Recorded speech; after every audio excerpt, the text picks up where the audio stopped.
Welcome to the Simply Financial Podcast. I'm your host, Christopher Calandra. This is season number 4, episode number 35. Today I wanted to cover how the Federal Reserve works. Given what's happened in this country and with the economy and the pandemic, you often hear about the Federal Reserve, also known as the Fed. Did you know that on every bill, dollar bill, $5 bill, $10 bill, it has on it the words Federal Reserve Note imprinted on the top? Take a look. Very interesting. The thing is, the Federal Reserve is an incredibly powerful institution, but many Americans, maybe even most Americans, are unfamiliar with the important role that the Fed plays in the economy. So the Fed is America's central bank. It was founded by Congress in 1913 with the goal of providing the U.S. with a safer, more flexible, and more stable financial system and monetary system. So the role of the Fed has evolved over the course of time, like lots of bureaucracies and institutions tend to do. Today, the Fed has 4 primary roles in the economy. Number 1, they oversee the economy. Number 2, they supervise and regulate. Number 3, they maintain in many ways the financial system.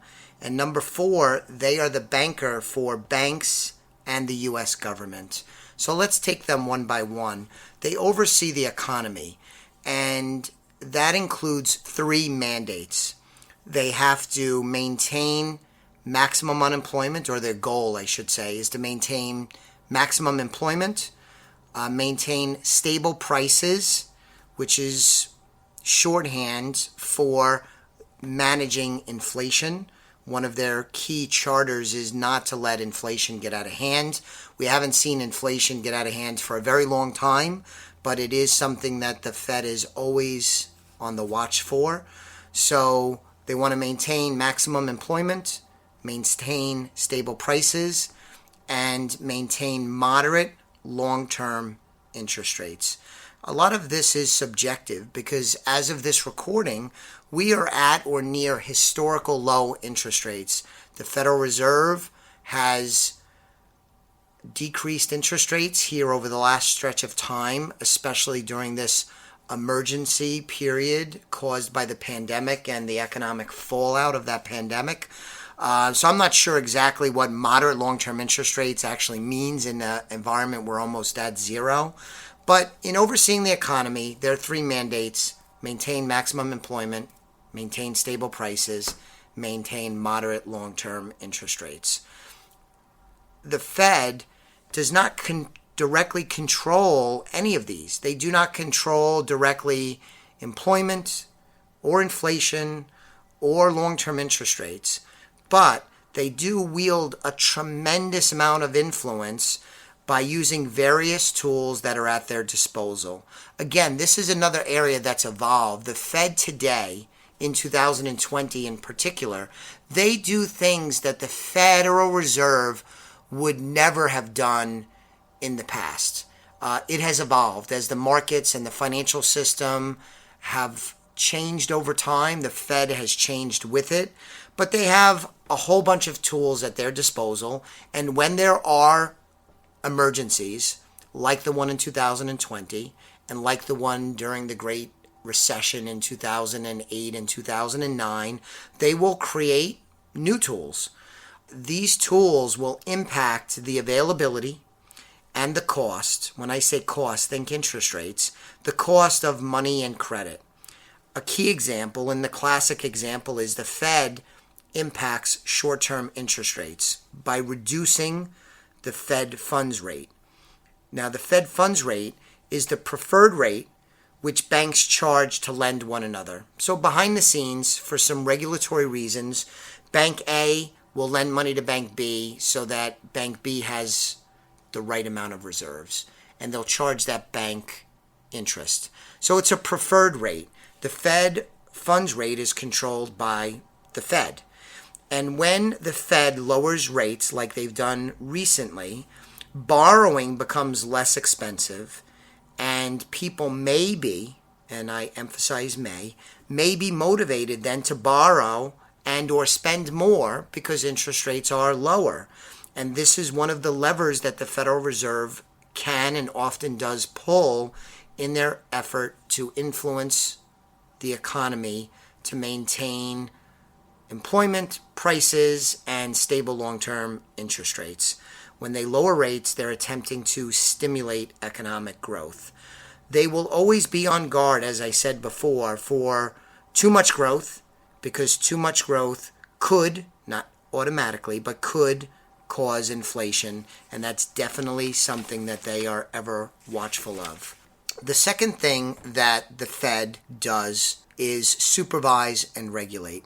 They are responsible for establishing and enforcing regulations that banks must follow. They coordinate quite a bit with other federal and state agencies to ensure that the financial institutions are financially sound. This has taken on increased importance and emphasis since the great financial crisis, where we saw our financial institution be brought almost to its knees. And they also want, with this regulation, to make sure that the customer is treated fairly, the consumer is treated fairly. So that's under supervise and regulate. The third thing they do is manage the financial system. They want to maintain stability, and the Federal Reserve is authorized to step in as the lender of last resort in an effort to provide liquidity. We saw that this year in 2020 when the Fed stepped in and said, listen, we will provide liquidity for the system. They said that if need be, they would buy bonds from U.S. corporations. In the past, they've bought bonds from the U.S. government, treasury bonds. They will step in and provide liquidity. It's not good for a financial system when people that want to sell cannot find a buyer. And the backstopping that the Fed provides is very encouraging. They have to wield this power quite carefully, in my opinion, but it is an important role that they play so that even when things get bad, which they sometimes do, that there'll always be a buyer out there, that being the Fed. And what they are willing to buy and the amounts that they are willing to buy in have grown dramatically over these last bunch of years. The Fed acted in an unprecedented way during the great financial crisis in 2008. And what they've done here in 2020 absolutely dwarfs the activity they did in 2008. So they continue to evolve, as I've said at least once or twice before during this episode. So they maintain the financial system. The last role they play is as the banker for banks and the U.S. government. They maintain various payment services for banks, including collecting checks, electronically transferring funds. For example, there's the automated clearinghouse. Any of you that are listening that invest so much money each month into an IRA or a SEP or a college fund, you might do $200 a month on the first of every month, that kind of thing. That is almost always processed through the ACH system, which is overseen by the Fed. They are also charged with distributing new money and also responsible for destroying old, worn-out money that needs to come out of circulation. So those are the four things.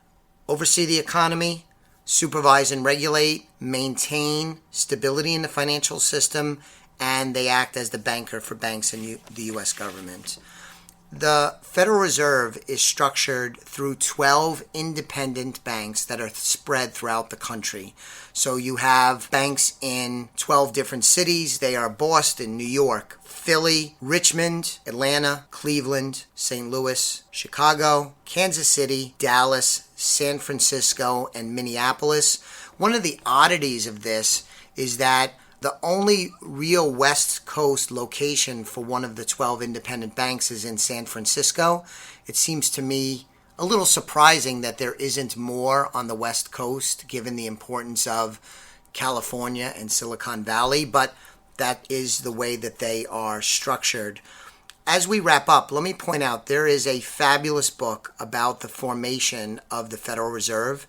It's actually very critical of the Federal Reserve, and I don't want to get into that. I really wanted to just speak about the basic nuts and bolts of how the Federal Reserve works in today's episode. But very powerful book on the formation and how the Fed runs today. Although it's a little dated, it was written in 2002 by G. Edward Griffin, is The Creature from Jekyll Island. It is a big book, but if you're a geek like I am, you may find it very interesting. I'll be back with you on the next episode of the Simply Financial podcast very soon. In the meanwhile, please go to www.elliottwealth.com to get more information about me and the team and how we help our clients win with money. Additionally, at the site, sign up for a complimentary consultation if you're not a client of ours already. And please subscribe to the podcast. That would be wonderful if you could do that for me. Thanks again. I'll be back with you soon. The views expressed are not necessarily the opinion of SagePoint Financial Incorporated and should not be construed directly or indirectly as an offer to buy or sell any securities mentioned herein. Investing is subject to risks, including loss of principal invested. Past performance is not a guarantee of future results. No strategy can assure a profit nor protect against loss. Please note that individual situations can vary. Therefore, the information should be relied upon when coordinated with individual professional advice. Please note, the information being provided is strictly as a courtesy. When you link to any of the websites provided here, you are leaving this website. We make no representation as to the completeness or accuracy of the information provided at these websites, nor is the company liable for any direct or indirect technical or system issues or any consequences arising out of your access to your use of third-party technologies, websites, information, and programs made available through this website. When you access one of these websites, you are leaving our website and assume total responsibility and risk for your use of the websites you are linking to.